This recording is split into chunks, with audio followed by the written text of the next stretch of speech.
Ada perempuan, rambutnya panjang warna hitam, tapi badannya ular dan sisiknya warna hijau. Assalamualaikum warahmatullahi wabarakatuh. Selamat malam teman-teman. Baik lagi di Lentera Malam bareng gue Adit dan Jamal. Sekarang kita lagi di segmen cerita horor nih Mal ya. Iya, betul. Ini cerita horor kita udah berapa kali bikin sih. Kita butuh banget respon dari teman-teman nih. Bagus nggak kayak gini? Betul. Dan ini kebetulan kita dapat nih atensi dari followers ya kan. Iya, ada teman-teman, adalah follower yang ngirimin kita cerita ya. Ngirimin ke DM Iya. Instagram ini, Dit. Namanya siapa ini? Minda Jati. Minda Jati. Ceritanya apa nih Mal? Ini cerita tentang pengalaman dia waktu kerja di gudang di Bandung. Oh iya. Ini DM langsung ke kita ya? DM langsung ini. Kemarin kita ngambil dari Quora kan, karena belum ada yang ngirim ke kita. Jadi teman-teman kalau Kita butuh banget ya teman-teman nih. Cerita-cerita yang bagus kirim ke kita ya. Kalau ada yang punya pengalaman langsung aja lah share ke kita Biar kita bacain di sini. biar kita bacain. Atau mau jadi narsum juga boleh. Nanti Iya. kita janjian aja. Bisa. Kalau di Jakarta masih bisa lah, Dit ya. Gampang lah kalau di Jakarta. Sekarang Iya. lagi pandemi soalnya. Ya udahlah, sebelum kita lanjut ke ceritanya, kita tonton dulu yang satu ini. Ya.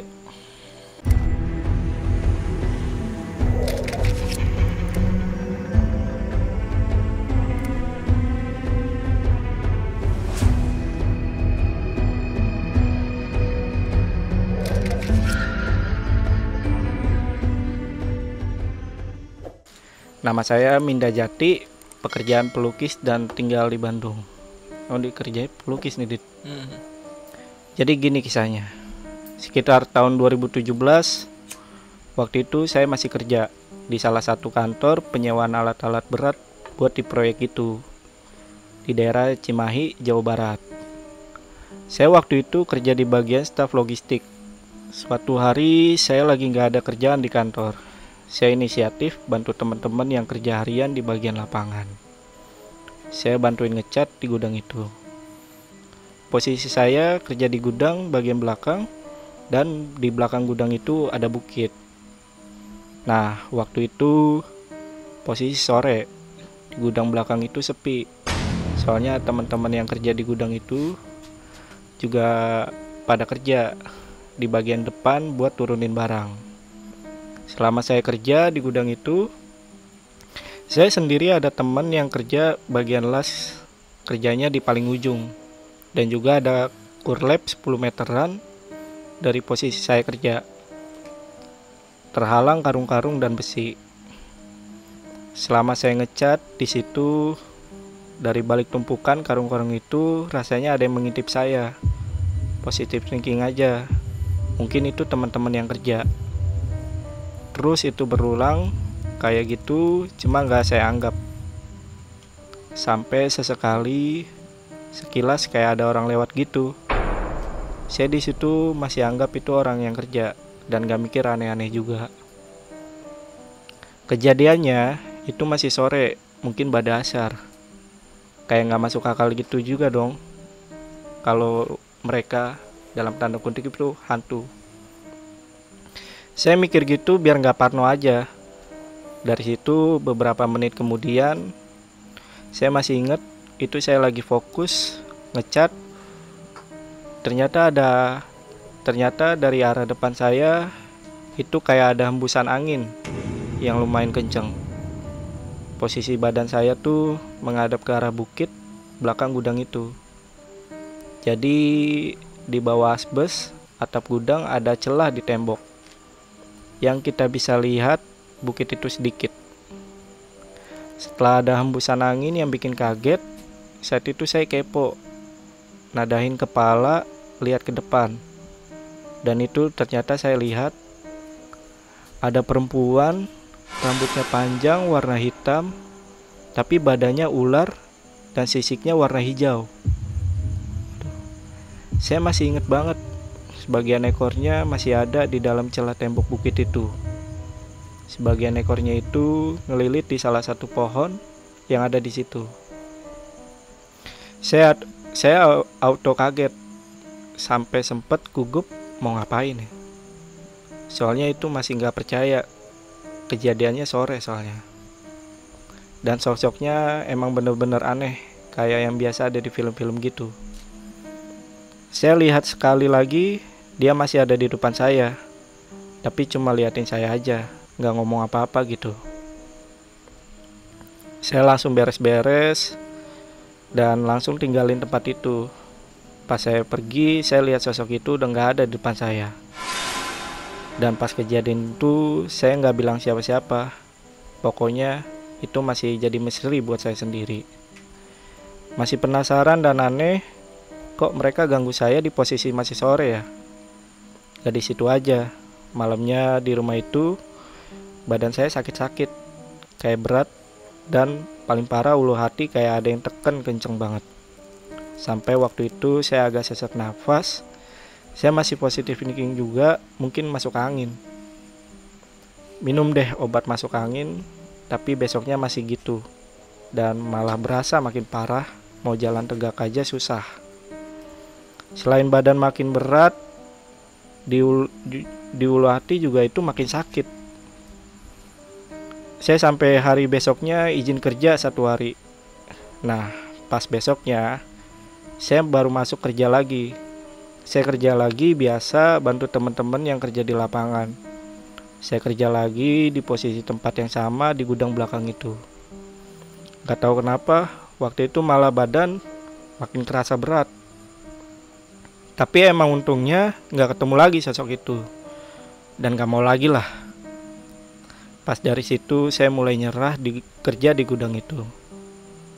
Akhirnya saya jalan ke depan sambil tertati-tati kesakitan dan ngomong juga sesak. Saya panggil salah satu pegawai yang kerja di bagian lapangan itu. Karena kebetulan dia bisa ngurut badan. Singkat cerita, saya diurut sama dia dan ditanya sama beliau. Kemarin lihat apa? Lihat sesuatu ya Pak, di gudang belakang. Saya langsung kaget di situ. Kok dia bisa tahu ya yang saya alamin? Padahal nggak cerita sama siapa-siapa. Pas dia cerita, ternyata emang dia paham supranatural gitu. Dan kata dia, sosok perempuan berbadan ular itu ikut nempel di badan saya. Ditambah cerita juga sama beliau yang warga asli sekitar. Katanya di bukit belakang gudang itu ada pasar goibnya, tempat yang saya kerja itu. Itu bekas makam dulunya, yang udah dipindah ke TPU. Saya dari situ semenjak kerja di kantor itu gak mau banyak diem di gudang belakang itu. Masalahnya bukan karena sosok itu aja. Mending sih kalau ditunjukin, gak sampai ngikut-ngikut. Dan yang parahnya badan saya sampai kesakitan karena diikutin. Sekian. Wah anjir. Ini pabrik ya? Gudang gitu ya? Gudang di Cimahi, Jawa Barat. Cimahi masih Bandung gak sih itu? Masih Bandung sih. Masih Bandung ya? Masih Bandung itu. Anjir. Parah sih kalau udah sampai nyerang-nyerang gitu sampai badan sakit-sakit semua ya. Iya. Dan gue ngebayangin lagi kerja ya kan, lagi enak-enak kerja gitu. Iya. Ngelihat sosok ular tapi badannya manusia ya. Badannya cewek, perempuan ini ekornya sih. aja berarti yang manusia ya? Yang ular ya? Iya, ekornya dia punya ekor gitu. Anjir. Kayak di film-film Indosiar kali ya? Iya, CGI-nya Iya, yang kocak CGI. itu ya. Tapi kalau beneran kejadian kayak gitu sih horor banget sih. Horor banget sih. Itu gue kalau jadi dia ya, itu gue langsung kabur, nggak mungkin gue sampai nyiapin beres-beres dulu tuh gue nggak mau sih gue kayak gitu sih. Anjir, terus besoknya juga pasti gue nggak masuk kerja lagi. Dia sampai sakit nggak bisa masuk kerja nggak sih akhirnya? Enggak kan ya? Dia sakit dan sehari dia nggak kerja, izin dia karena dan ngerasain. bapak yang tadi tahu ceritanya tanpa dikasih tahu ya. Karena dia udah tahu di situ ada apa dan nempel juga kan katanya. Iya, karena katanya dia punya supranatural juga. Jadi tahu apa yang kejadian yang dialamin tuh. Anjir, lagi kerja nyari duit malah ditampakin begituan. Nih, thank you nih buat Minda Jati, nanti kita tag di IG kita edit ya. Iya. Buat thank you kalau udah tayang ini. Thank you udah ngirim cerita ke kita ya. Ini cerita pertama kita bacain dari DM ya. Betul. Sebelum-sebelumnya belum ada, kita ngambil dari Atensi Quora. baru nih. Baru 1 orang atensi kita nih. Malum channel kecil. Iya. Jadi teman-teman berharap banget nih punya cerita horor, langsung share aja lah. DM Biar kita bacain di sosmed sini. kita. Narasumber juga, kalau mau jadi narasumber juga oke-oke aja sih. Kalau bisa masih di Jakarta kan, kita masih pandemi juga, nggak bisa kemana-mana, nggak bisa keluar kota segala macam. Betul. Dan Nanti kita janjian aja lah pokoknya Dit. kita juga pengen ada segmen explore kan, cuman karena pandemi begini jadi susah semuanya kita. Masih banyak lah segmen-segmen yang bakal dihadirin sama Lentera Malam. Jadi makanya jangan lupa subscribe. tuh, tunggu aja. Nyalain juga notifnya. Kita bakal coba-coba eksperimen-eksperimen yang baru-baru lah pokoknya. Betul. Yang berkaitan dengan dunia horor sih tapi pastinya. Betul. Ya, masih gitu aja lah dia. Udah segitu aja lah Dit untuk Oke hari deh. ini. Oke deh. Yaudah kita izin pamit. Selamat malam dan sampai jumpa. Dah.